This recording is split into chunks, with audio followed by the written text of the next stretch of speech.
¿Qué tal? Bienvenidos a nuestro último programa de la temporada, en el que vamos a contarles que el Pleno ha seguido con atención los datos de contagios en la isla de Tenerife. Ya saben que esa isla ha regresado a nivel 3 debido a la elevada tasa de casos de coronavirus. El consejero de Sanidad apuntaba algunos de los factores que podrían llevar a esa situación, a una situación distinta en Tenerife con respecto al resto de islas. Enseguida lo vamos a escuchar, pero también el Gobierno hacía un anuncio, el del complemento económico que se va a aprobar mañana para los trabajadores en ERTE que no lleguen al salario mínimo interprofesional.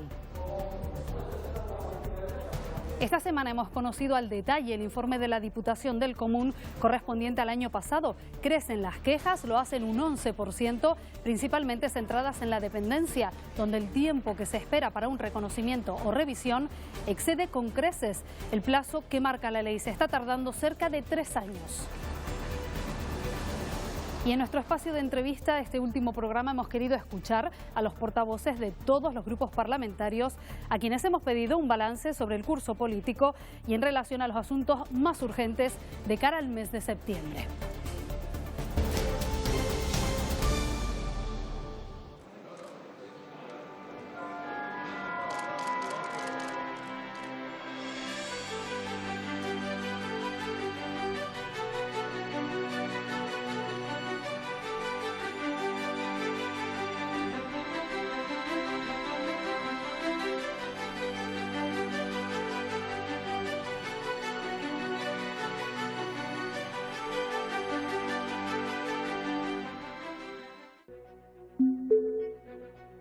Ha sido una legislatura complicada, pero no solo para los parlamentarios, que nos hemos tenido que adaptar también a trabajar de forma telemática, en muchos casos, en abordar asuntos para los que tampoco teníamos conocimientos, como ha sido una pandemia, pero sin duda ha sido una legislatura difícil para muchos ciudadanos de Canarias. Propusimos ayudas a fondo perdido para autónomos y pequeñas y medianas empresas en Canarias, pero han tardado un año. Este curso político ha sido muy convulso en lo sanitario, en lo económico, y desde luego ahora lo que tenemos que hacer es predisponernos todos para que en lo social seamos capaces de dar respuesta a esas secuelas tan grandes. Se han reforzado los servicios esenciales, la sanidad, la educación, las políticas sociales, y en ese camino creo que hemos aprendido muchas lecciones que lógicamente ahora tenemos que ponerlas en práctica. Ha sido un año duro por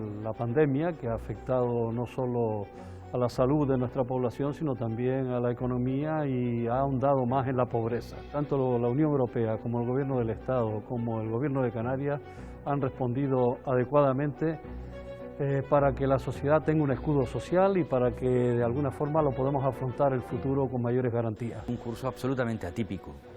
Muchas cuestiones han seguido la lógica normal de un periodo de sesiones ordinario, pero ha estado absolutamente marcado por el COVID en todos sus ámbitos. La lucha fundamental en la parte sanitaria, que es donde salvábamos vidas, pero también en el impacto económico y social que ha tenido, y por tanto de ahí la cantidad importante de decretos leyes que han entrado al Parlamento intentando dar respuesta en forma de ayudas, en forma, en todos los ámbitos. Yo lo definiría la gestión del Gobierno como conformista e incompetente. El plan de reactivación económica, que no ha servido para reactivar ni social ni económicamente las islas. Nosotros ejercemos una oposición responsable, y la responsabilidad te lleva a decir lo que está pasando fuera del Parlamento de Canarias y fuera del Gobierno, en la realidad. Para nosotros el balance tiene que ser negativo, porque la parte que tiene que ver con la economía, con el impulso de la actividad económica, no ha dado sus resultados. Y tampoco en la parte social. Si sumamos todos los anuncios que se han hecho y vemos la realidad, lo que se ha ejecutado realmente es más bien muy poco. Lo que esperamos es que efectivamente a partir de ahora las cosas puedan ir a mejor. Ha sido un curso, yo creo que de los más difíciles que ha habido en este Parlamento. El Gobierno, afortunadamente, además de estar intentando poner contra las cuerdas al virus, ha continuado una gestión que estaba marcada desde el primer día por el presidente de Canarias, Ángel Víctor Torres. A nivel parlamentario es cierto que la oposición ha estado arrimando el hombro en casi todas las ocasiones, en otras los hemos echado de menos. Son circunstancias excepcionales y creo que como tal, excepcionalmente deberíamos haber estado todos a la mano, todos juntos, remando hacia el mismo puerto. Una isla como La Gomera, que fue donde se inició y apareció por primera vez el coronavirus, la COVID-19, nos damos cuenta cómo tuvo una respuesta satisfactoria y sobre todo una respuesta en el ámbito de los centros hospitalarios, que es donde realmente estaban las UCI a veces saturadas. No solo lo valoramos nosotros, sino que lo valoran en cualquier sitio del país. A nosotros no nos gustaría hacer una valoración de todo lo que tiene que ver con sanidad hasta que realmente pase la pandemia. Sabemos que es difícil, que se toman muchas decisiones porque no estábamos ante una situación parecida en el pasado y por lo tanto esperaremos. Hay muchas cosas que se han hecho acertadamente y también hemos visto otras que tampoco encontramos una explicación, ¿no? El caso de Tenerife, por ejemplo. Al principio con mucha incertidumbre, nos cogió sin medios suficientes para afrontarla, pero a medida que nos fuimos rearmando de medios y de personal, más la responsabilidad de la sociedad en guardar las distancias, en de alguna forma guardar las normas, etcétera, creo que se ha afrontado debidamente y los resultados están ahí, solo nos falta ultimar la vacunación. Yo creo que ha sido excepcional y creo que hay que decirlo alto y claro.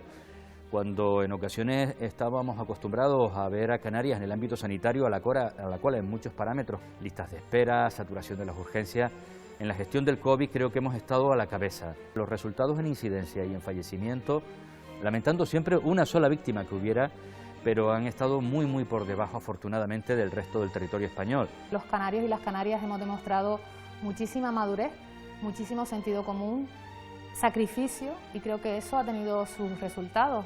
Jamás hemos estado entre las peores tasas de contagio de España. En junio de 2021 podemos decir que aquellas cifras horrorosas han quedado atrás. Se han reforzado los servicios, la vacunación va viento en popa. Sí, ahora estamos mucho mejor, ha sido gracias sobre todo a la comunidad científica y hay que agradecer el esfuerzo que han hecho para tener una vacuna en tan poco tiempo. Y creo que en la parte sanitaria el Gobierno de Canarias lo ha gestionado relativamente bien. Hemos sido de las comunidades autónomas con menos casos. También pues protegimos mejor, por ejemplo, nuestras residencias, pero sin duda yo creo que el gran fracaso del Gobierno ha sido la cobertura social. Siempre hemos ido a remolque del virus. Creo que ha faltado coraje y valentía. ¿Cuál ha sido el problema desde nuestro punto de vista? Pues que no se ha aprovechado nuestras condiciones de insularidad, lejanía y fragmentación del territorio. No se ha controlado las entradas de puertos y aeropuertos, no se han intensificado los cribajes ni los rastreos y mucho menos se han controlado la cuarentena. En este momento pues estamos muy preocupados por los datos que presenta Tenerife. ¿Cuánto tardaremos? Será cuestión de cómo se empleen los fondos europeos, cómo se dinamice de nuevo el empleo y lo recuperemos, que sea además empleo de calidad y que empecemos a sentar las bases para una nueva economía. Yo creo que en los próximos meses, cuando la vacunación sea mayoritaria, se empezará a notar y en los 2 próximos años volveremos a recuperar otra vez, no la situación anterior, espero que sea mejor que la situación anterior. Yo creo que es imposible poner una fecha. Tardamos muchísimo en salir de la crisis anterior, económica, es verdad que las circunstancias eran diferentes y mucha gente se quedó por el camino y lo que creo que es el objetivo es que salgamos cuanto antes, por supuesto, pero que salgamos sin dejar a nadie atrás. Tengo la convicción plena de que Canarias va a recuperar su turismo. Es un destino muy apetecible, es un destino singular. De aquí a finales de 2023 hemos recuperado muchísimo de lo que hemos perdido. Todos estos anuncios que se están haciendo de que, bueno, que vamos a salir como un volador a partir de ahora, la remontada, no vamos a tener una recuperación real, parecida o para retomar los ritmos del año 2019 antes del año 2023. Todo ese tiempo vamos a estar en una fase de recuperación con muchos problemas. En la medida en que vayamos recuperando esa conectividad, esa normalidad, vamos a crecer también más rápido que el resto de territorios. Por tanto, ahí no hay ninguna duda.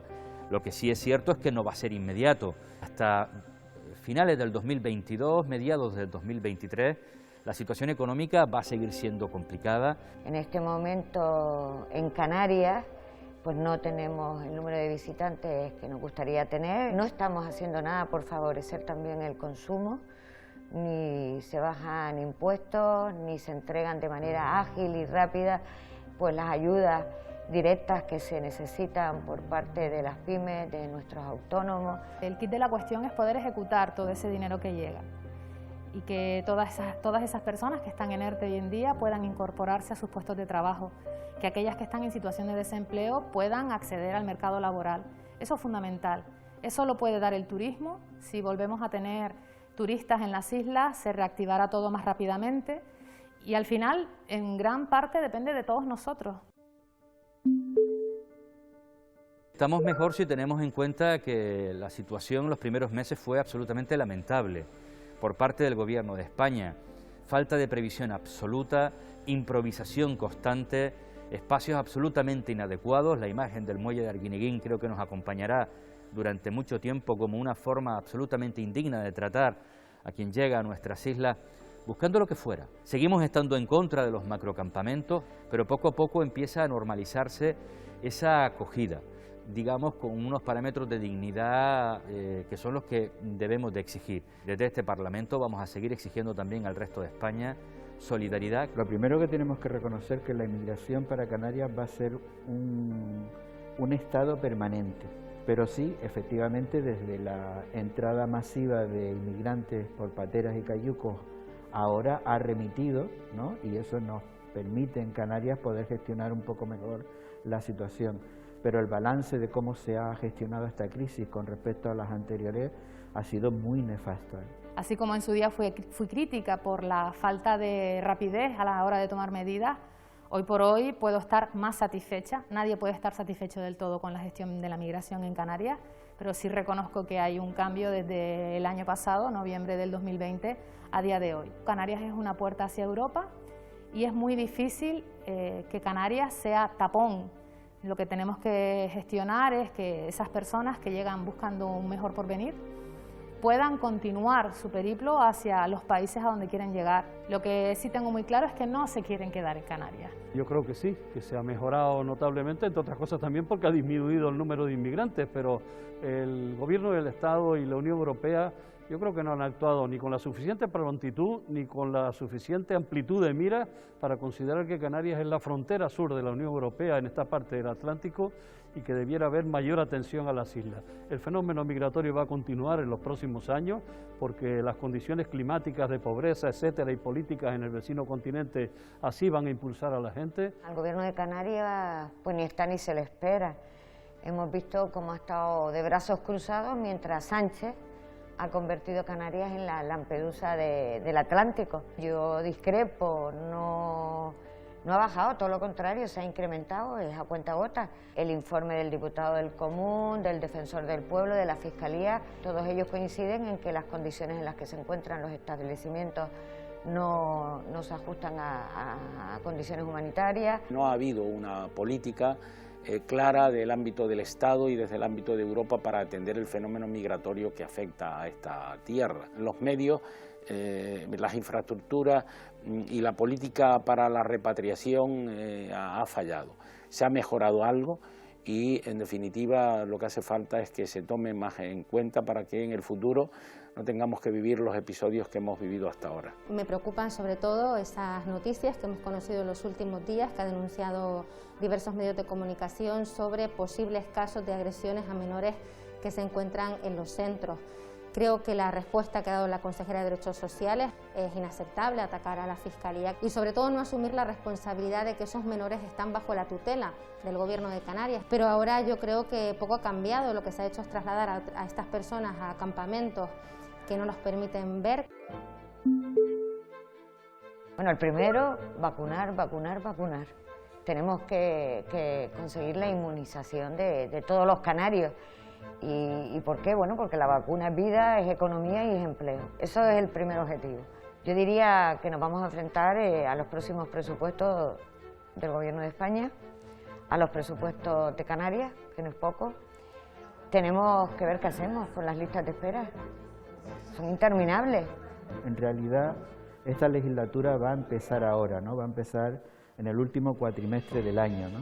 Aquí es donde vamos a ver la prueba del algodón de si el Gobierno demuestra que tiene alguna capacidad.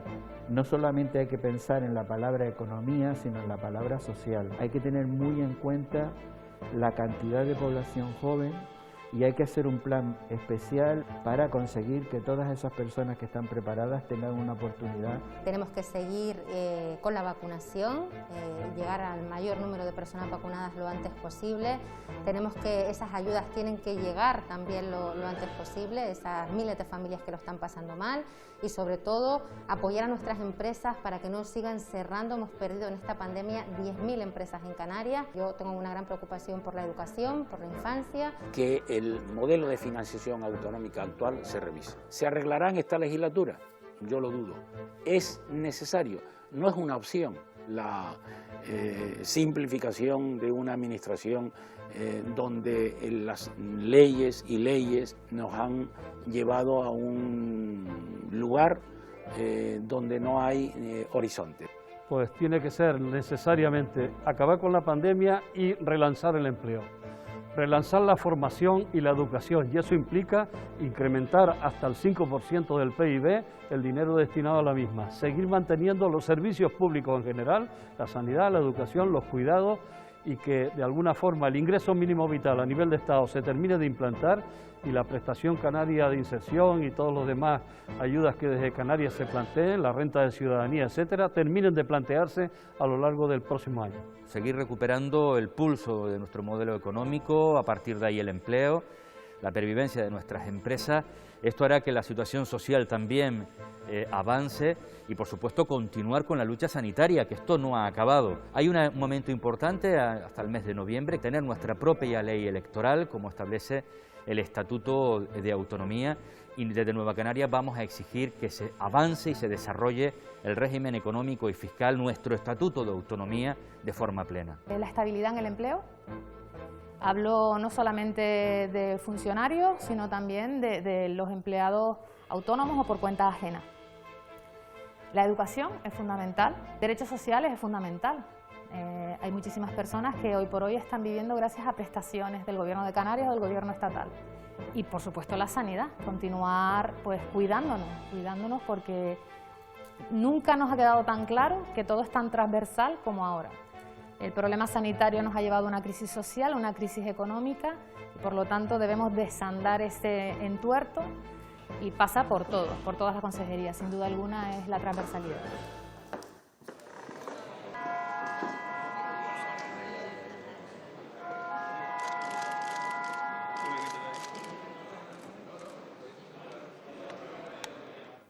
Empezamos el repaso de la semana con un anuncio, el que hacía Ángel Víctor Torres durante el Pleno en respuesta a la portavoz de Ciudadanos.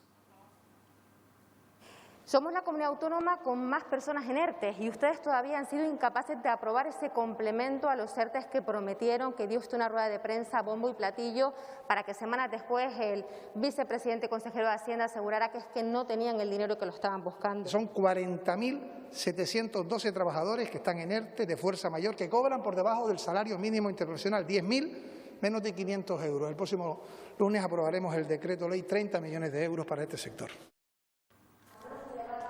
Se trata de una ayuda, ya lo han oído, de 30 millones de euros provenientes de los fondos REACT de la Unión Europea, con los que se quiere complementar la retribución de los trabajadores en ERTE que no lleguen a los 950 euros del salario mínimo interprofesional.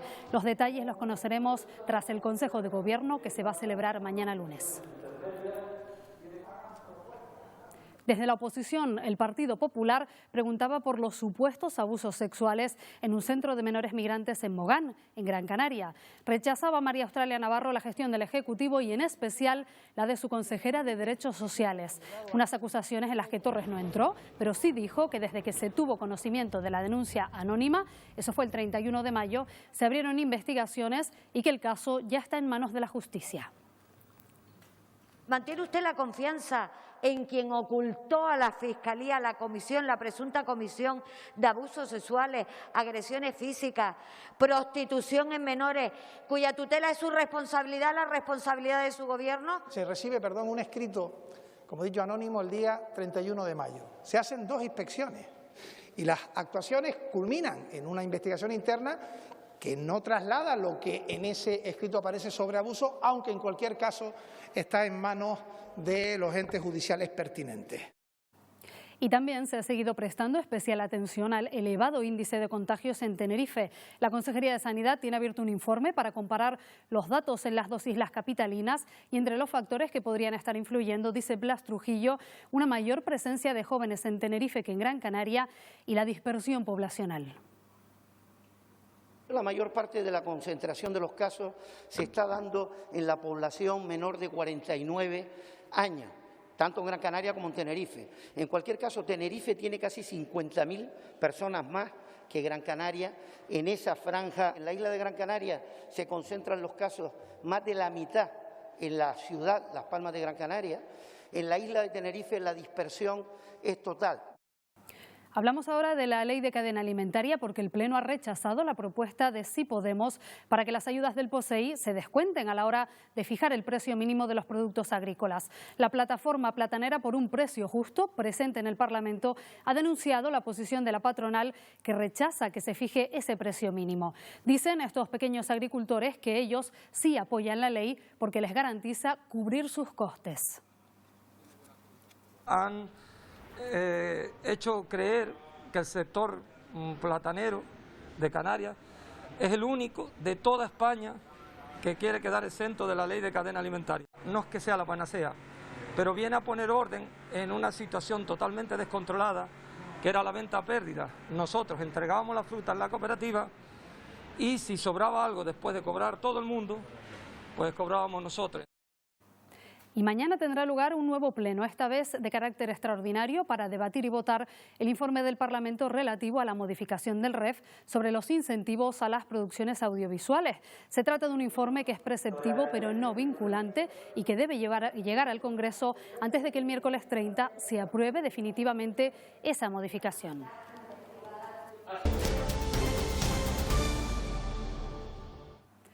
El diputado del Común denuncia que Canarias se encuentra a la cola de todo el país en reconocimiento o revisión de la dependencia. 927 días se tarda aquí en las islas frente a los 180 que marca la ley. Y ese es el asunto que más quejas genera ante este órgano, ante la Diputación del Común, pero la vivienda o la educación también son recurrentes. Hace 3 años se tardaban 520 días en tramitar la dependencia, una cifra que hoy ha crecido hasta los 927 días, casi 5 veces más de lo que marca la ley, según los datos del diputado del Común. Hay que dotar de más personal a la Dirección General de Dependencia, también a la de discapacidad. Vamos a iniciar una actuación de oficio para saber exactamente por qué aquí tarda tanto, por qué aquí tarda 927 días y en Castilla y León 187. Además, la Diputación actuará de oficio para propiciar que las islas sean un territorio accesible, ya que solo 24 de los 88 ayuntamientos cuentan con un plan de accesibilidad. Colaborar con aquellos ayuntamientos que no tienen recursos para que el archipiélago sea un archipiélago accesible. En primer lugar, por justicia social, es decir, los espacios públicos deben ser para todas las personas, sin exclusión. Y en segundo lugar, no se nos escapa que si Canarias es un destino turístico accesible, pues es un plus que podemos poner en primer lugar. En total, las quejas ante este órgano crecieron un 11% en 2020, principalmente centradas en la dependencia, la vivienda y la educación. Un informe que los grupos han escuchado atentamente y entre sus consideraciones han destacado las relacionadas con la dependencia, pero también han incidido en la denominada pobreza digital recogida en el documento. El dato que usted acaba de facilitar, esos 927 días para recesión, solamente se puede calificar como escandaloso. El informe refleja que sigue existiendo una brecha importante entre la igualdad y la igualdad real. Por lo tanto, aconseja seguir trabajando en una educación en valores. Todas las tareas, toda la actividad cotidiana de las instituciones se desborda. Y evidentemente hay un problema aquí de falta de personal. Ya se habla hoy en día de una nueva pobreza, y es la pobreza tecnológica, la pobreza digital, la que puede dejar excluida a un montón de personas, porque desde el ámbito educativo es fundamental. Esa brecha digital que existe y que además quedó al descubierto pues cuando nuestros menores tuvieron que enfrentarse a realizar esas clases de manera online. Hemos visto a la Consejería y al Gobierno de Canarias autofelicitándose por la gestión en esta materia, en discapacidad y dependencia. Mientras que el contenido de este informe dista mucho de esas felicitaciones. Hay que tener en cuenta que en el año 2019 se ha incrementado el número de personas atendidas en un 8,10% y en 2020, a pesar de los contratiempos, también hubo un aumento de 1.680 personas más atendidas. 4 menores se encuentran en estos momentos en Canarias en riesgo extremo de sufrir violencia vicaria, la que ejercen los padres contra sus hijos para hacer daño a la madre. Es un dato recogido en el sistema de seguimiento de casos del Ministerio del Interior y sobre él se habló durante una comparecencia en la que todas las portavoces pronunciaron palabras de apoyo a la madre de Ana y Olivia. Ella, Olivia, forma ya parte de la dura estadística en la que 7 menores y 98 mujeres han sido asesinadas por violencia de género desde el año 2003. El Ejecutivo canario destina a luchar contra ella más de 14 millones de euros. Debemos hablar de las 98 mujeres y 7 niños y niñas que el machismo nos ha arrebatado en Canarias. El mensaje debe ser claro: ninguna mujer puede sentirse sola ni desprotegida ante la amenaza machista. Pues esta semana, el miércoles, se daba por concluido el curso escolar y este verano más de 14.000 niños y niñas con pocos recursos podrán acogerse al plan de comedores del Gobierno de Canarias. Es una cifra mayor que la del año pasado y lo que se hará es entregar a sus familias una tarjeta monedero para que puedan comprar alimentos a pesar de encontrarse fuera del periodo lectivo. Así lo confirmaba la consejera de Educación. Son todos aquellos niños que están considerados cuota cero, que llamamos nosotros, porque sus características así lo indican, ¿no? Familias vulnerables que no pueden atender a sus hijos en ese sentido y como todavía la pandemia no está totalmente erradicada, pues serán a través de las tarjetas monederos sin actividad, sino solamente sin actividades lúdicas en los centros ni formativas, sino solamente dándole pues esas tarjetas que permitan a las familias seguir manteniendo algo tan básico como es la alimentación. Ha sido uno de los asuntos políticos de la semana. Hablamos de los indultos. El Pleno rechazaba una propuesta del Partido Popular en contra de la concesión de ese indulto a los políticos catalanes condenados por el Procés, una iniciativa que fue apoyada por Ciudadanos y contó con la abstención de Coalición Canaria y el voto en contra de Partido Socialista, Nueva Canarias, Sí Podemos y Agrupación Socialista Gomera. La portavoz del PP, Australia Navarro, afirmó que el indulto es un golpe de gracia a la legalidad con el que Pedro Sánchez persigue, dijo, mantenerse en el poder, mientras que la representante del PSOE, Nira Fierro, defendió la medida como una decisión valiente a favor, dijo, del reencuentro, la concordia y el diálogo.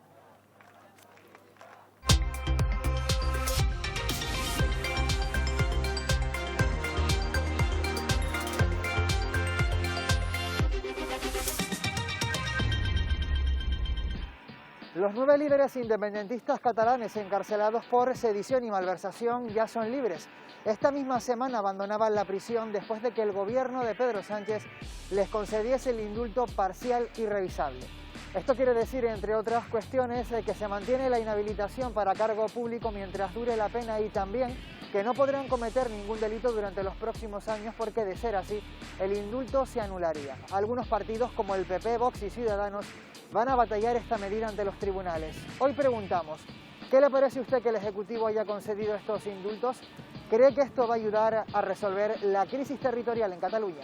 Una persona que no se ha arrepentido de aquel delito que ha cometido no tiene por qué darle un indulto. Es como si yo te cojo robando mi casa y te digo, mira, vale, hoy te dejo escapar y pienso que lo vuelves a hacer. Ahora, si yo no es que sea violento, pero te pongo las cosas claras, yo pienso que tú te lo piensas 2 veces para meterte en mi casa.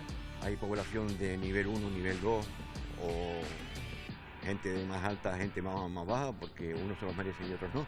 Esta gente van a volver a hacerlo otra vez. Esta gente no escarmienta. No tiene sentido meter a un par de personas que han defendido sus ideales, al fin y al cabo, ¿no? La cárcel, cuando hay otra serie de delitos muchísimos más graves que tienen penas iguales o inferiores. Probablemente que la ayude a que las relaciones sean más fluidas y pues, un poquito más cordial, pero estoy segura que de la noche a la mañana los ideales no se cambian, ellos seguirán con sus ideales, pero a lo mejor intentarán otra vía, que no sea pues la unilateralidad. No está muy cerca de la conciliación de la que habla el gobierno, porque para que alguien concilie, el conciliante tiene que estar dispuesto a reconciliarse. Es una maniobra de tipo político para obtener los votos y mantenerse en el poder el Partido Socialista con su presidente al frente. No creo que tenga nada que ver con una verdadera voluntad de arreglar el problema catalán, porque el problema catalán no tiene arreglo de esa manera.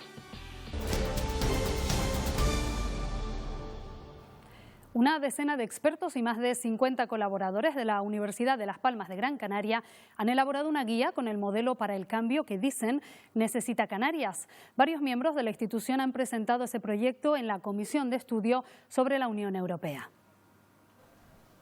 Un archipiélago más sostenible, más digital y con mayor bienestar es lo que propone el Consejo Social de la Universidad de Las Palmas de Gran Canaria a través del proyecto Canarias Importa. Es una propuesta que permite conectar nuestras islas con la prosperidad, con una economía de mayor valor añadido, más diversificada y sostenible.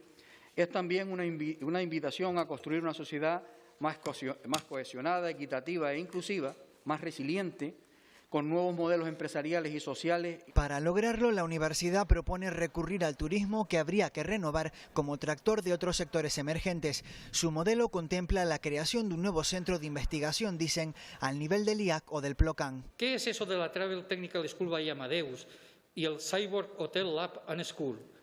Fíjense, es la escuela para transformar y actualizar en las nuevas competencias y conocimientos al sector turístico.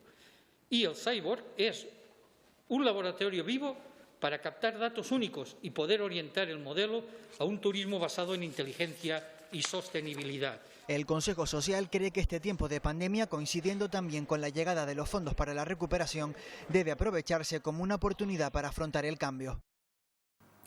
Antes de marcharnos, queremos mostrarles una de las obras del artista majorero Antonio Patayo.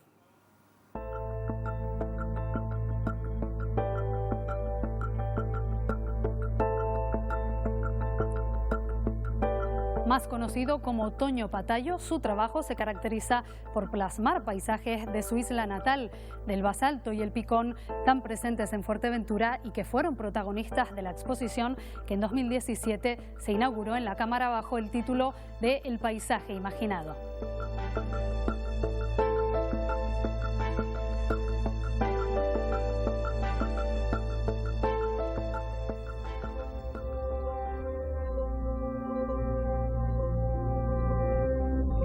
De este modo que ven, la exposición Africano se trasladaba desde el Parlamento hasta el Centro de Arte Convento de Santo Domingo, en Lanzarote.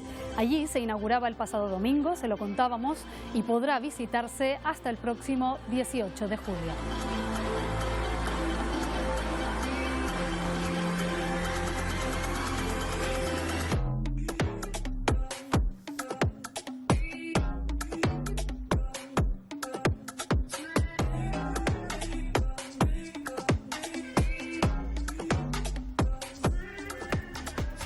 Pues así terminamos, pero recuerden que tienen toda la información en los telenoticias, también en nuestra página web rtvc.es y a través de nuestras redes sociales. Que tengan un muy feliz verano. Adiós.